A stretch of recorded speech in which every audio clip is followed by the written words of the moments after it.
আসসালামু আলাইকুম, সবাই কেমন আছেন? আমরা আলহামদুলিল্লাহ অনেক ভালো ছিলাম। অবশ্য আজকে মনটা বেশি ভালো নাই। আজকে যেহেতু আমি ভয়েস দিচ্ছি তাহলে বুঝতে হবে যে আপনাদের আব্বু একটু অসুস্থ।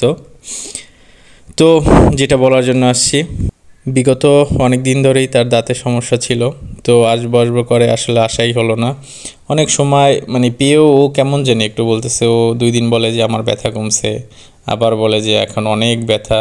তো আমি দেখতেছি ও কীভাবে জানি ওইটারে ইগনোর করতেছে। তা আমি বুঝতেছি যে আস্তে আস্তে হয়তো ওর ব্যথাটা বাড়তেছে, কারণ আমি তো ওরে মাঝে মাঝে অ্যান্টিবায়োটিক এনে দিছি, তারপর হাই পাওয়ারের রোলাক খাচ্ছে।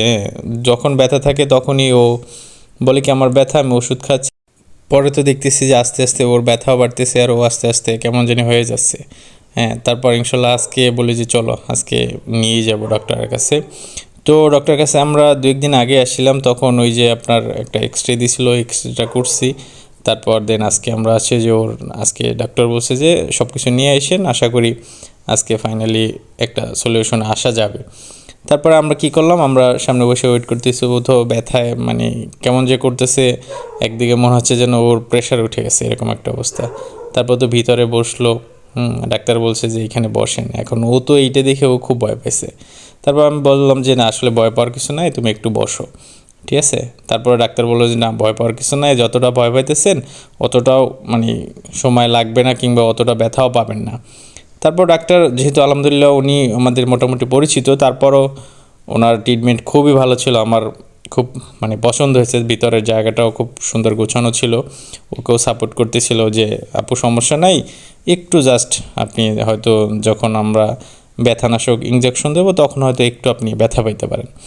দেন ডাক্তার আমাদের সব ডকুমেন্টসগুলো দেখতেছে আর বলতেছে যে এটা এরকম সমস্যা হয়েছে, এটা এরকম সমস্যা।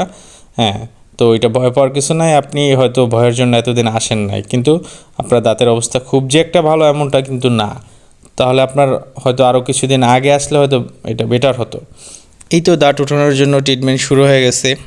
এর মধ্যে দেখতেছি ও খুব মানে ব্যথায় কাতরাচ্ছে, মানে এরপর যে আমি ভিডিও করব এরকম একটা অবস্থানে নাই। তারপর দেখতেছি যে মানে ও খুবই ব্যথা পাচ্ছে আর বলতেছে যে আমার কাছে আসেন, আমার কাছে আসেন, আমাকে একটু ধরেন। তারপর এই পর্যন্তই। তারপর ওকে বাসায় নিয়ে আসলাম। ডাক্তার বললো যে একটু লিকুইড খাবার দিবেন, যেহেতু ওনার দাঁত অনেক ব্যথা আর ওইখানে অনেক বড় একটা গর্ত হয়ে গেছে। তো আমি অবশ্য লাইট মেরে দেখে আমি ভয় পেয়ে গেছি, কিন্তু ওইটা আমি ওর সরে বলি। এখন বাসায় যেহেতু আমরা 2জন মানুষ, তাই আমি চলে গেলাম রান্না করতে, যেহেতু ডক্টর বলে দিছে ওনাকে লিকুইড খাবার দিবেন।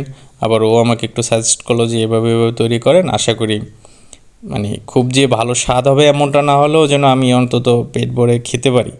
তো আমি একটু আপনার কী বলে পোলার চাল পায়েসের মতো রান্না করে দিলাম। তো এটা অবশ্য মোটামুটি স্বাদ হয়েছে, আমিও একটু খেয়েছিলাম। তো ভাবলাম যে না, একদম যে খুব খারাপ হয়েছে মানে খুবই তেতো স্বাদ এরকমটা না, ঠিক আছে। অবশ্য আমি যে রান্না করতে পারি না সেটাও কিন্তু না, এর পূর্বে আমি রান্না করছি, দেখি একটু খাওয়াতে পারি কি না।